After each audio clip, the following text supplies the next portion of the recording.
I retorted sharply, as I revoked all arrangements and erased 63 documents. Hello, Reddit. Relatives can exhaust you quicker than outsiders ever might, since they understand precisely how to extract from you while labeling it affection. When my relatives informed me I wasn't welcome to the wedding I financed entirely, I didn't shout. I didn't debate.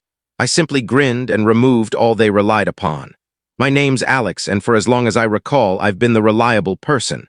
Whenever a relative required assistance, funds, guidance, job links, they approached me, and I always agreed. Because relatives are relatives, correct? At least that's what I once thought. My younger sibling Michael was marrying his longtime partner Sophia. She was courteous, refined, and honestly somewhat domineering. From the beginning, I sensed she disliked me. Perhaps because I was prosperous and unattached. Perhaps she simply disliked anyone who resisted control. But since Michael was my sibling, I set aside my emotions. When he requested my help to finance their wedding, I didn't waver. I covered the location down payment, the food service, the announcements, even the photo bundle. Overall, I'd invested nearly $48,000 to realize their ideal ceremony. Michael vowed to reimburse me following their vacation. I knew he wouldn't, but it didn't matter. I did it for him. Then, 7 days prior to the event, I received a message from our mother. It stated, "Alex, we must discuss." Regarding the wedding, I phoned right away. "Is everything fine?" I inquired. She exhaled. "Plans have shifted. Sophia feels uneasy with your presence." I blinked. What do you mean?" She paused. "She claims you've been intruding. That you're turning the occasion into your own." I nearly chuckled. "I funded the occasion.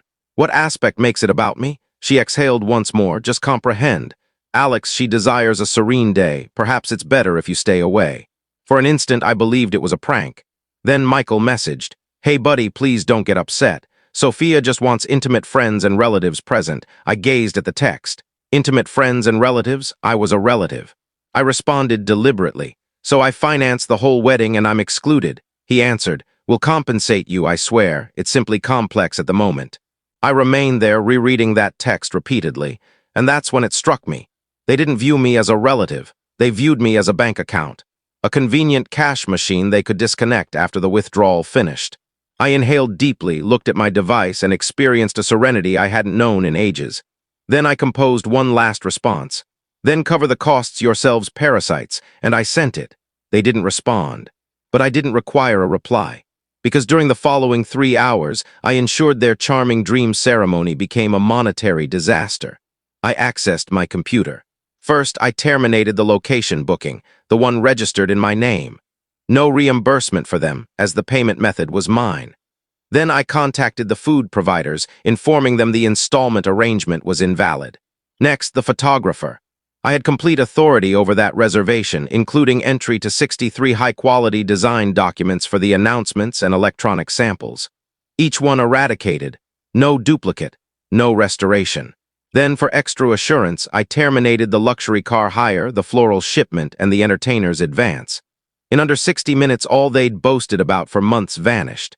I didn't feel remorseful, not even slightly. For years, they'd exploited me, mocked me privately, and anticipated I'd continue grinning. But that evening, I understood something. Individuals only exploit you if you persist in allowing it. I shut my computer, reclined in my seat, and murmured to myself, "No longer." The following day, my phone erupted. Unanswered calls, numerous messages, from Michael, from Mother, even from Sophia's acquaintances. "What have you done?" "The ceremony's canceled. The location states it's revoked under your account." Michael phoned 23 times before I eventually picked up. "Alex," he shouted, "do you realize what you've caused?" "Yes," I stated composedly. "I revoked the ceremony I wasn't welcome at." He was quiet briefly. Then, enraged, he yelled, "You've wrecked it all. Sophia's weeping, Mother's outraged, and we've forfeited thousands." I grinned slightly. "Seems like your issue." "You're incredible," he barked. "You just demolished your own sibling's ceremony." I answered softly, "No, Michael. You demolished it the instant you excluded me." And I disconnected. For the subsequent few weeks, I heard from no one. My mother messaged once, stating, "We're let down by you." I didn't answer, because fundamentally I knew this wasn't let down. It was astonishment. Astonishment that their cash source finally dared to refuse. Then 30 days later, I learned via a companion that Michael and Sophia had married discreetly in a different town. No elaborate ritual, no audience, no splendor, just two individuals who discovered painfully that funds don't arrive without regard. And me? I progressed. I claimed the reimbursement from the revoked services and applied it to support a fresh enterprise project, one that truly appreciated my effort and contribution. Relatives or otherwise, certain boundaries can't be violated, and when they are, you don't require vengeance, just limits, because occasionally severing ties isn't harsh. It's the most compassionate act you can perform for yourself. But several months later, I received a message from my sibling again, not to argue, but to reveal something that altered all I believed about their disloyalty. It had been 4 months since I revoked my sibling's wedding. 4 months of quiet, strain, and a sort of tranquility I didn't realize I required. For once, I didn't awaken to remorse or coercion. No relative conflicts. No insincere regrets. Just me, my job, and a clear mind, or at least that's what I believed. Until one late evening my phone vibrated. It was Michael. I looked at the display for a prolonged moment before responding. Alex. His tone was unsteady. Yes, I said gradually. Didn't anticipate your call. There was quiet. Then he stated, I need to meet you, please, it's crucial. Something in his voice caused me to hesitate. It wasn't fury or arrogance, it was remorse. So despite my wiser instincts, I consented to see him the next day. When I reached the coffee shop, he was already seated, by the glass, beverage untouched, appearing diminished than I'd ever witnessed him. He glanced up when I entered. Hello, he said softly. Hello. We remained quiet briefly before he eventually spoke. I owe you a regret. I lifted an eyebrow. You believe so? He affirmed. I was foolish. I should have defended you. But it wasn't my choice. I scowled. What do you mean it wasn't your choice? He inhaled deeply. Sophia didn't merely not want you present. She issued my parents a demand, said she wouldn't wed me if you attended. My chest constricted. Why?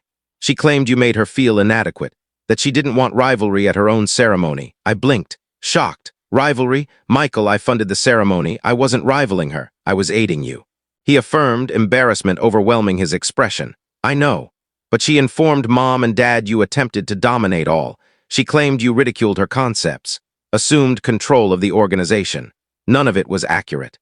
But they trusted her. I gazed at him, and you trusted her also. He bowed his head. Yes, I did. He massaged his face with his palms after you revoked all. She exploded, began yelling that you devastated her existence. But the reality is it wasn't about the ceremony. It was about her reputation. You made her feel insignificant, not due to your actions, but due to your character. I remained quiet. She couldn't tolerate that my relatives admired you more, that you were accomplished, assured, self-reliant, so she ensured to separate me from you. I exhaled. And now, he looked up, eyes reddened. She departed. That surprised me. She abandoned you, he affirmed, 2 months after the ceremony collapsed. Said she merited someone with a superior prospect, took half of my possessions and vanished. I reclined gradually, allowing it to absorb. Fate had an odd method of operating. Michael's voice broke. I erred, Alex. I selected her over you, and I forfeited all, my reserves, my self-respect, and my sibling. I looked at him for an extended period. For the initial time since this started, I didn't see the conceited youth who'd exploited me. I saw someone who'd been coerced just as I had. I inhaled deeply. You wounded me, Michael, not because you erred, but because you didn't believe me sufficiently to perceive her deceptions. He affirmed, I know, and I don't anticipate pardon. I just needed you to understand the facts. We stayed there a while, neither speaking. Then he said softly, she forced me to endorse a pact for a shared enterprise fund. I didn't even notice she'd emptied it until too late. You were correct about her. You were always correct.